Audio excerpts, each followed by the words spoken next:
கிருஷ்ணர், பலராமர், அர்ஜுனன் மூவரும் ஒரு நாள் காட்டு வழியாக சென்றனர். இருட்டி விட்டதால் ஒரு இடத்தில் தங்கி விடிந்ததும் புறப்படலாம் என்றனர். மிருகன் அடமாட்டம் இருக்கும் என்பதால் ஒரே நேரத்தில் மூவரும் தூங்கக்கூடாது என்றும் ஜாமத்திற்கு ஒருவர் காவல் இருப்பது என்றும் முடிவு செய்தனர். முதல் ஜாமம் அர்ஜுனன் காவலில் இருந்தார். திடீரென்று ஒரு கோர உருவம் தோன்றி தூங்குவோரை கொல்லப் போவதாக சொன்னது. கோபம் அடைந்த அர்ஜுனனை தாக்கியதுடன் உருவம் பெரிதாகியது. இரண்டாம் ஜாமத்தில் பலராமரிடம் இப்படியே நடந்தது. அவர் கோபப்பட்ட போது உருவம் மேலும் வலுப்பெற்று அவரையும் தாக்கியது. மூன்றாம் ஜாமத்தில் கிருஷ்ணர் காவலில் இருந்தார். கோர உருவம் வந்து அதே செய்தியை சொன்னதும் கிருஷ்ணர் சிரித்தார். உன் அழகிய பற்களையும் முட்டை கண்களையும் பார்த்து சிரிக்க தோன்றியது என்றார். கோபம் அடைந்த உருவம் கிருஷ்ணரை தாக்கமென வந்தது. ஆனால் கிருஷ்ணர் சிரித்தபடியே சண்டையிட்டார்.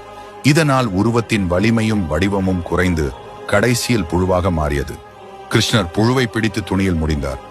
புலர்ந்த போது கிருஷ்ணர் சொன்னார், கோபம் கொண்டால் பிரச்சனை பெரிதாகும். சிரித்தபடி எதிர்கொள்வதுதான் தீர்வு. கோபமில்லாதவனே ஞானி.